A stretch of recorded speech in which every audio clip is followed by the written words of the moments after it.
Mickey Truth Girl. Who qualifies her to put a work on these people? What's up, y'all? It's your girl, Mickey Truth, aka the Queen of Paperwork, and I am back with another video.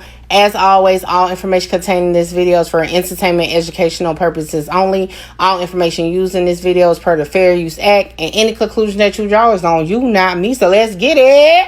What's up, Truth Team? So everybody in the Chicago sector is currently talking about THF Bruh, right?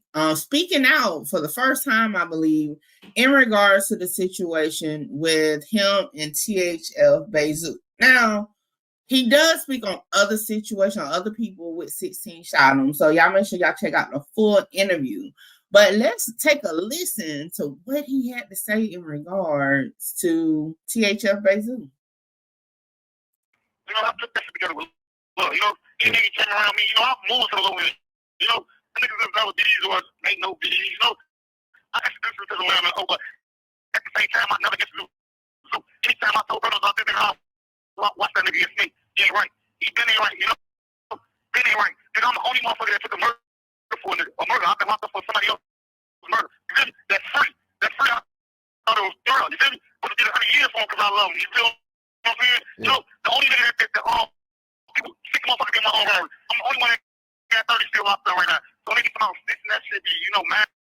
Okay, y'all. So last night on Triple Threat, shout out to Marita Boy and Music 101.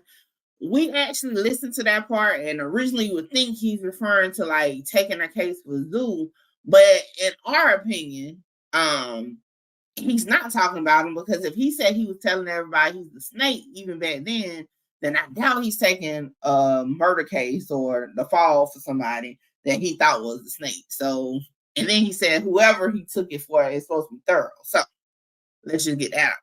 Let's continue. I'm blowing, but I think I'm laugh, sit back, because people don't see what they gotta say. That's how this shit go. Some motherfuckers speak on shit and put no action behind, So that means you just talk for shit, But if you feel like you need to do something, anything you feel, you gotta do that. Because I'm against, I talk against because I do that. But you ain't against, you can't talk. That shit don't go like that. You feel what I'm saying? Yeah. We never saw eye to eye. So I was short, dude been right since forever, you feel me? And hey, God, you know about it. God, you know it, right? It sounds like when they start giving us the alibi, I spoke myself out the situation, you feel me? I used the 2 witnesses that told I know was witnesses at the time, for 2 of the guys, 06, that's my alibi witness, So people say, are you trying to say enough? But if I know a nigga bad, if I know a nigga right, I'm going to give up my alibi and spoke myself out that whole situation. So as you heard, he basically said, he just provided an alibi for himself. He ain't never snitched, none of that. Now, before we get into the paperwork, okay, let's just say this. Despite anybody ever telling, anybody taking a stand, anybody doing anything like that, has nothing to do with whatever they allegedly may have did or are doing outside in the streets, okay? Doesn't take away from none of that. But we just gonna have to see who's telling the truth here per the paperwork. If THF Bruh telling the truth, then hey, I ain't saying shit about nothing other than I wasn't there, right? If THF Bayzoo telling the truth, that Bruh told on him for his 2009 murder case that he ultimately beat. I don't know, but first let's start here, okay? For those who don't know, let's get, because a lot of us are not familiar with THF Bruh. Well, THF Bruh, I don't know if that's really his thing he go by, but Bruh, name is Kenyatta Claire, okay? And he's currently incarcerated. Anybody can pull this up. It's not rocket science, it's science. Currently, his projected parole date is October 2035. Projected discharge date is October 2038. He's been in there since February 2015. Okay, so Kenyatta Claire is the name. Now, let's take a look over at the paperwork for the 2009 murder case where Bayzoo was the suspect, where Bayzoo ultimately went to trial and beat the body, like the song said, with him and King Von. Okay, now I have went over this case for my paperwork class. So y'all make sure y'all tap in for the next one. One thing in particular, a lot of these files are very long. So this particular case has 126 pages to it. It is available, okay, for you to request through the Chicago Police Department, all right? If you go down to page 36, on page 36, you see here, we go down to the bottom, right? It says interview, right? And it redacts a lot of information besides, again, it's a male that's 16, date of birth, the year is 93. If we go back to the jail information, it says here that Kenyatta Clare was born in 1993. So it's not far-fetched to think possibly this could be him. Not saying it is, but again, that's how you start off any research. You try to connect the dots. Now, let's get into what the statement says. So it says on August 26, 2009, Detective Vovos received information from officers in the 21st District that they had a juvenile who had information regarding the Barnes homicide. Then it goes into like some other stuff. It says that these POs came to the Area 1 Detective Division and related they had a juvenile, redacted, who provided them with suspects and a motive for the Barnes homicide. Redacted received this information from redacted. Approximately 8 hours before Barnes was killed, there was an incident at a bar called the 50-Yard Line at 75 East 75th Street. Multiple people were shot after an altercation spilled out around the bar. Among those shots was a GD, gangster disciple, with a pretty extensive sheet name redacted. Barnes' murder is an apparent retaliation for the shooting of redacted.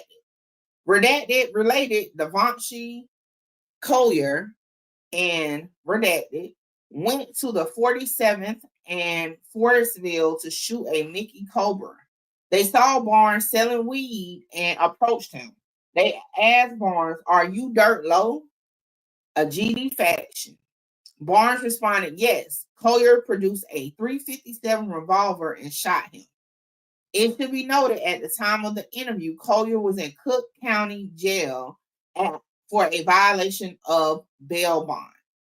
Redacted related that he saw a .357 revolver at the house of Redacted, did not know the name of Redacted, but knew she lived somewhere in the hundreds.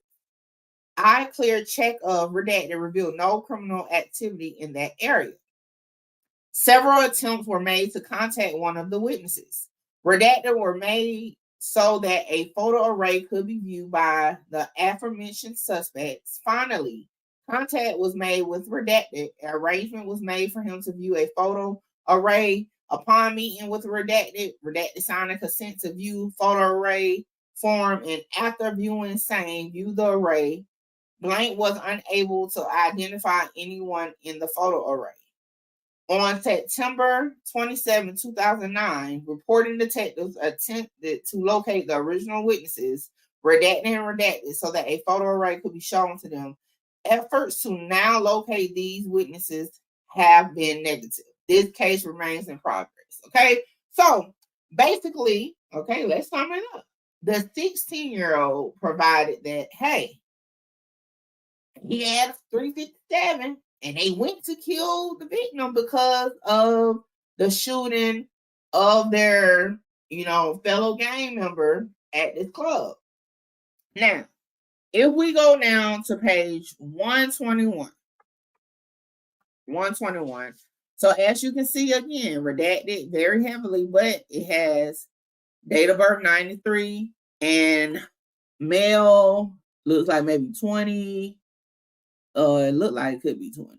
Okay, but it has that there. Now, you may be like, well, the age is different. Well, the timing of the report, right, seems to be different too, because on here it says it was back in June of 2014. Okay, so the original report was in 2009.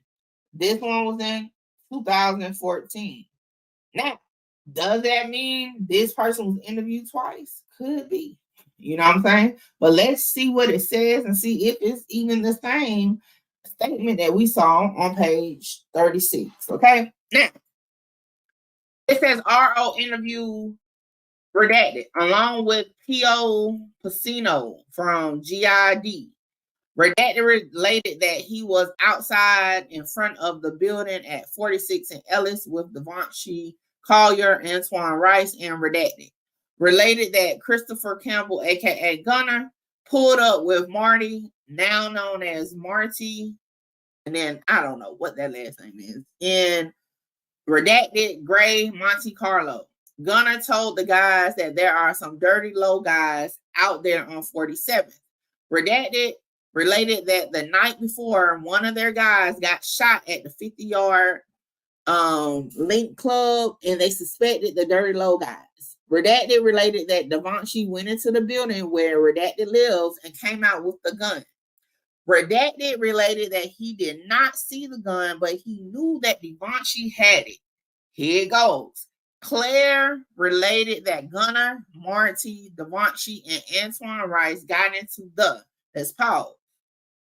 One thing I noticed in Chicago, they try to redact as much, but sometimes they drop the ball. So in this particular statement, they dropped the ball because they redacted Claire on the other spots, but right there, clear as day, it says Claire. Kenyatta Claire, maybe, you know what I'm saying? But again, it says it, Claire, right there. So let's go to the next page.